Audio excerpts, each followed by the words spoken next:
quick video for Angela.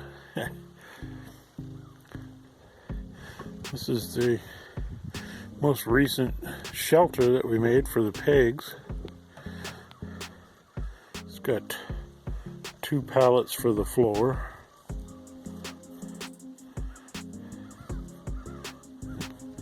four pallets for the walls,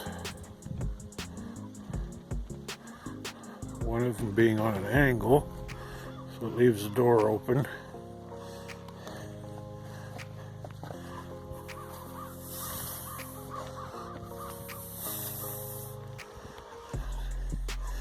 Two pallets for the roof.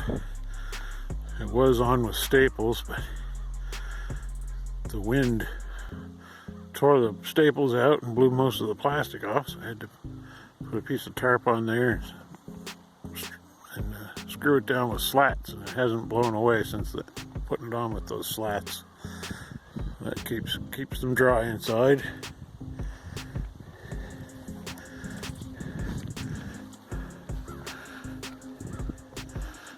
And it keeps them up off the ground.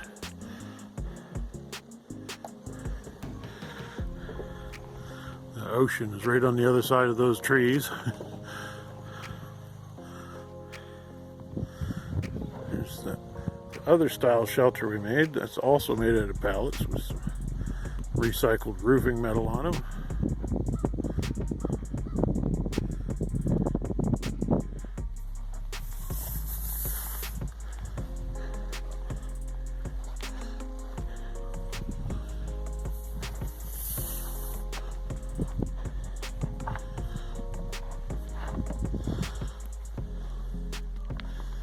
Now,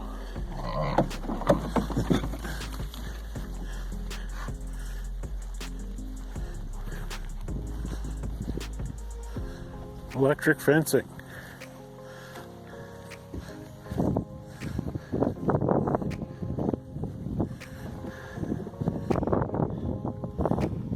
Metal rods with an adjustable collar. Adjust the height. Very, very convenient to be able to adjust the height quickly like that. Just loosen that and this goes up and down. It snows a lot and you can raise the wire up.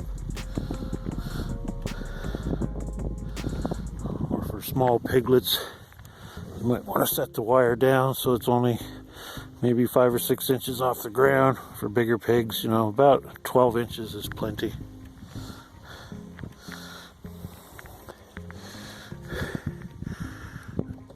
Volt fence charger. The battery sitting inside the little wooden hut here. A solar panel charging the battery. That ran all winter. Very few times the battery got low, so I unplugged the fence for a day or so, and the battery came right back up. Only a few times over the winter had to do that.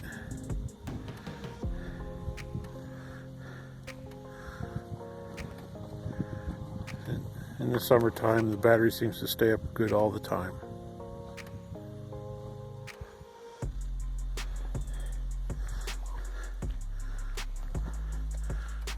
Metal T-posts for fencing. That's my preferred post for fencing. Page wire fence has small squares at the bottom, and as they go up, the squares get progressively bigger. So you want to put the small squares at the bottom, so the piglets have less chance of running out through. But when the snow is deep and they have piglets in the winter, they can get out through the bigger squares higher up. They'll walk on top of the snow and go right out through the holes. They won't go far from their mother. They come right back. And after a couple of months, they're too big to get out through any of the holes.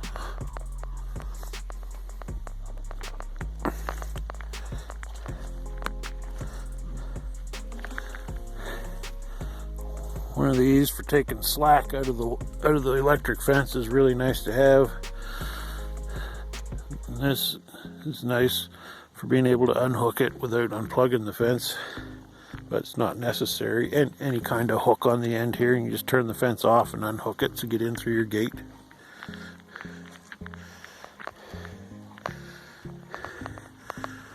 This paddock is 100 feet by 100 feet. T-posts are 10 feet apart.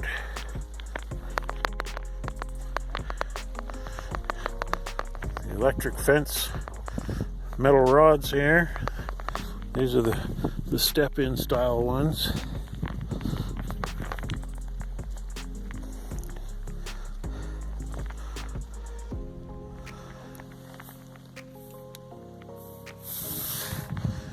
I set those at 15 feet apart. And that seems to be plenty close enough. They could probably go a little further than that. They might be able to do them at 20 feet. 15 feet seems to be no trouble, as long as you have something to take the slack out of the wire.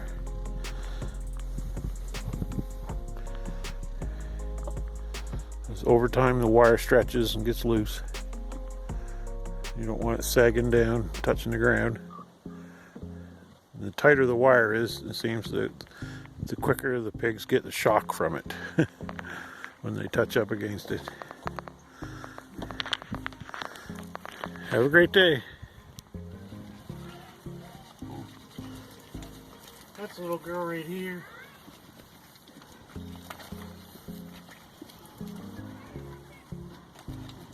This orangest one over here is a little girl. Yeah, this is a little girl, and that's a little girl. We have a little girl there.